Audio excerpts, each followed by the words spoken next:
Good God, man. I think we're recording. How about that for something new? All right, there we go. By the way, this episode of King of the Casuals is brought to you by Fuckum. Fuckum.nyc. These are really cool, actually. Fuckum. Rose, tell them. Fuckum. Tell your doubters. Fuckum. Trolls. Fuckum.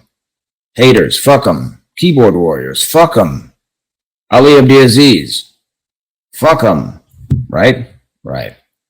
There it is. King of the Casuals, brought to you by Fuckum.nyc.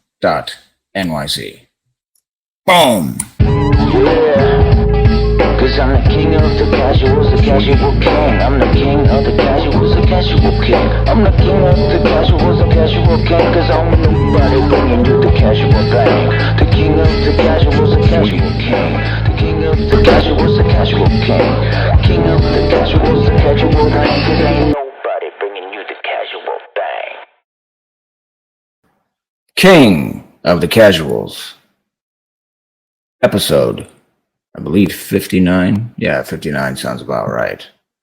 Why Thug Rose Namajunas is still the strawweight champion of the world in the eyes of most casuals and even some hardcores. Let's start with those hardcores. I mean, honestly, is there a bigger bunch of assholes on the planet than MMA fans? Ponder it for a minute, because I can't think of any. It's how we came up with the name King of the Casuals, in honor, of course, of the late, great Jackie Mack. Hashtag Jackie Mack forever, Jack McCarthy, who we continue this podcast, doing this podcast in honor of, and hopes to expose the threats of fentanyl poisoning to the world, now the leading cause of death, people 16 to 45. And breaks our hearts, but we have to do something positive with his legacy and move on, so we will. And who more positive to talk about than Thug Rose Namajunas? No fighter in UFC history, for example, has given such beautiful moments than Thug Rose has to the world, and that's a fact. Just ask Daniel Cormier, for example. Rose Namajunas trying to close the show! She was doing a great job of feet! That's it! It's over! Rose Namajunas! Rose Namajunas! Dog Rose!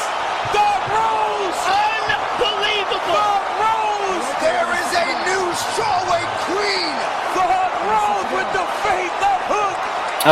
But in true Thug Rose fashion, just to prove to the MMA gods that it wasn't all a fluke, that she beat Joanna in such a dramatic fashion and so easily knocking her out in the first round, she gave her a rematch. She didn't have to do that, but she did.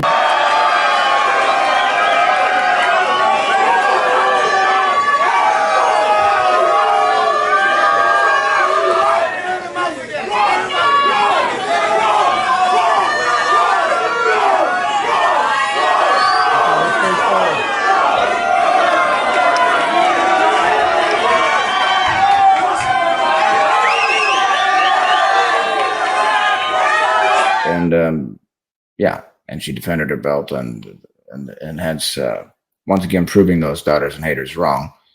Then, about a year and a half later, when the doubters, keyboard warriors, and trolls were hyping Zhang Weili as the new menacing marauder of the strawweight division and the right hand of the CCP, yeah.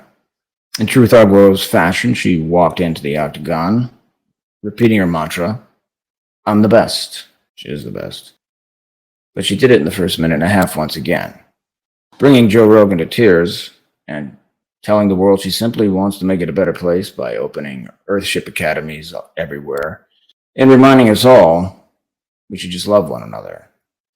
And again, she gifted the UFC, the world, just like Joanna and Zhang Weili, another opportunity to call her a fluke, and took an immediate rematch. Or maybe it was just a subtle way of being Thug Rose and showing the world that she believes what she says. She is the best.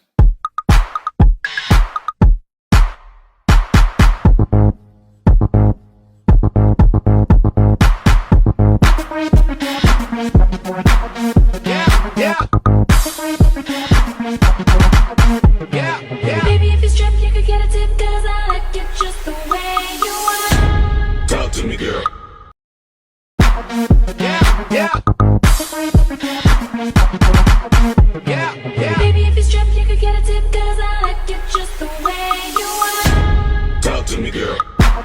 Yeah, yeah. Yeah. Baby, if you strip, you could get a tip, cause I like you just the way you are. Talk to me, girl.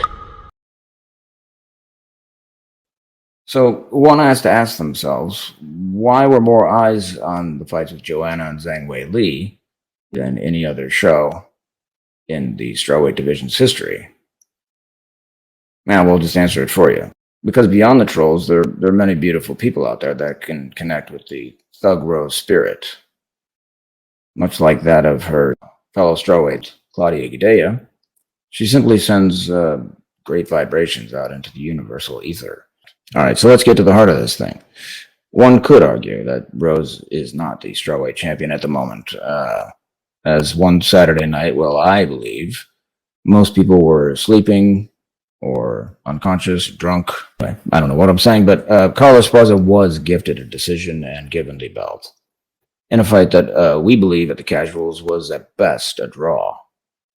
The wrestler and Carla couldn't keep Rose down, and Rose actually took Carla down in the fifth round, which we thought cemented her very close victory in 3-2. When it's that close and someone has the belt, I think you have to give them the benefit of the doubt and have the belt taken. The person who's challenging needs to win convincingly.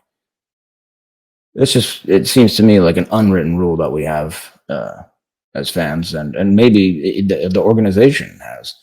But the one good thing about MMA fans is that whether generally delusional, biased, and small-minded, not all of you, but many. It's how we came up with the name Casuals, because you comment on any social platform and anything you say doesn't matter. Casual. You're fucking casual. Casual.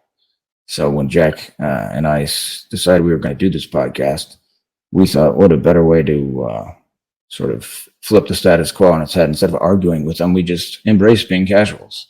Some of you only like a fighter when he or she's winning, like Khabib, never lost, 29-0, or if you count Gleason Tebow properly, 28-1, either way, good. But does that make him likable? Nate Diaz has lost 14 fights. The Diaz brothers may be the most likable fighters of all time. Conor McGregor's crazy. He has more fans and is the most popular fighter of all time, changed the sport. Fighters thank him privately.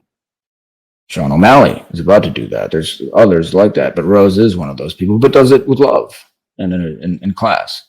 There's always going to be ups and downs, it's just part of the sport. But what separates the good fighters from the great champions is how they handle their setbacks. Think about it. Izzy, Conor, Chandler, Usman, they all lose with humility. Rose, well, she's technically, in our opinion, didn't lose, but since they gifted Carla Esparza the decision, Rose didn't make a big thing of it. She handled the setbacks with grace and dignity.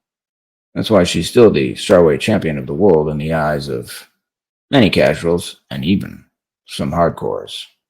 And hopefully, deep down, Zhang Weili believes she needs to beat Rose Namajunas to become the actual champion, to solidify herself. Wouldn't that be a shame if Rose beats Zhang Weili 3 times? She's like her kryptonite, kind of like Piera is to Izzy Adesanya. Should be interesting, but that is the fight that we should all be seeing next, and hopefully we will. Zhang Weili versus Thug Rose. I see it as a big movie poster. It's the War of the Worlds. Yeah, cause I'm the king of the casuals, the casual king. I'm the king of the casuals, the casual king. I'm the king of the casuals, the casual king. Cause I'm nobody but